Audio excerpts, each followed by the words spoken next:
Welcome to Love is Crafting. Love is crafting. I'm Tila. And I'm Stanton. And if you're new to our channel, thanks for checking us out. And if you're returning, thanks for the support. What we like to do here on this channel, we take you through crafting and DIY projects that are real, but not necessarily perfect because love isn't perfect. We have a goal to reach 1,000 subscribers by the end of the year, but we need your help.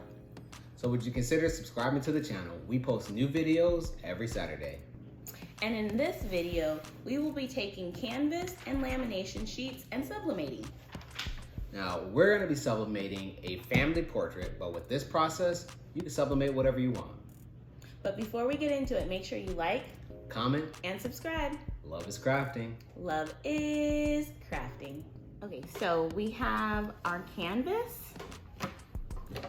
our lamination sheet, and our sublimation print. We will be using a picture from our Christmas photo shoot this past year in 2021. And we have the heat press warming up. We have it set for 380. What we're gonna do first is we are going to open up the lamination sheet. It's made so like it's a pouch, and it can sometimes be difficult to take apart. There we go. And we're just going to cut it in half where the crease is. Now, I'm not sure if there is a certain side that we're supposed to use, so we're just gonna try one side and see what happens. So, they look the same.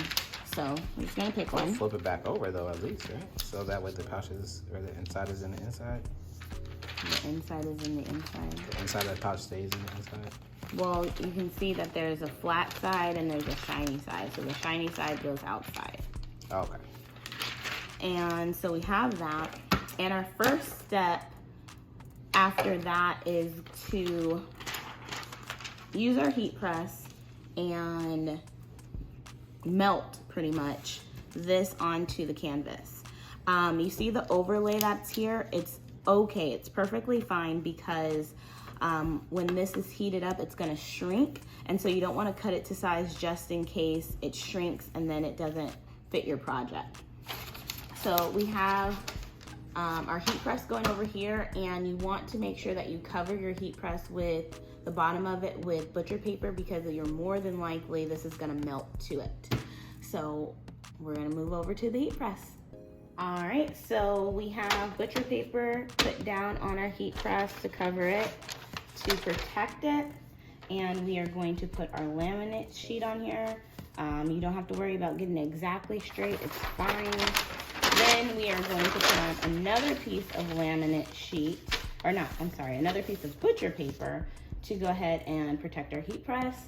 And we're still waiting for our heat press to warm up all the way, but it's already at 273. I think that's gonna be warm enough to go ahead and melt this. And I think we're gonna go ahead and we'll check it at about 30 seconds, and then if it needs more time, we'll go ahead and put it down for longer.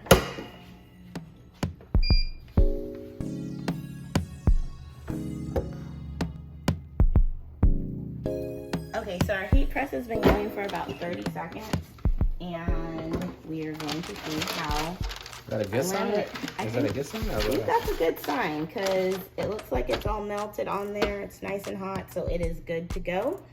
So we're just gonna move this over here because that's uber hot and it is adhered to it. So this is what, like I said, it's stuck to the butcher paper, so that's really good. Otherwise this would have been stuck to your actual heat press, and that's not good. So now that you have this, it's all nice and smooth. It'll be really hot, so be careful.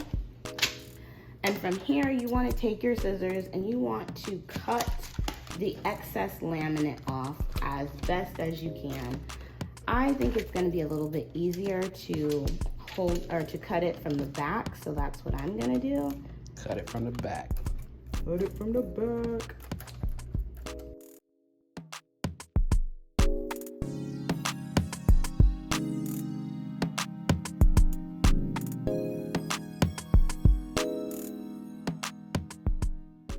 Okay, so we cut off the edges, and hindsight, what we could have done is we could have left that excess on there and then folded it over and then put on some heat resistant tape and then melted that to the back so that it was more of a polished look.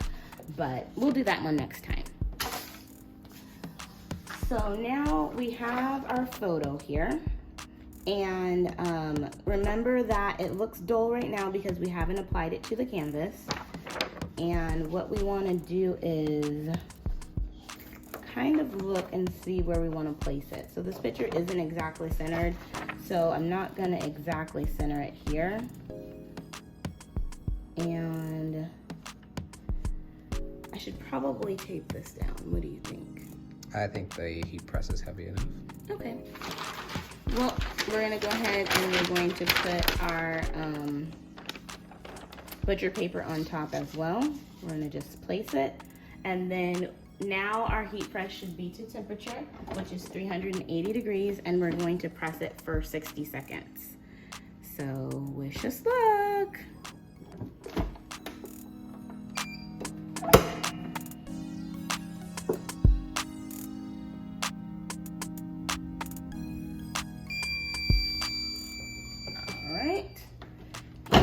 Take a look.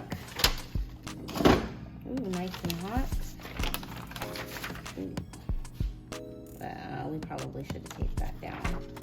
But I don't think so. I think it looks fine. It looks like it transferred very well, and the colors are popping. We do see a little ghosting effect on there, and I think we could have avoided that by taping it down. Do you see it?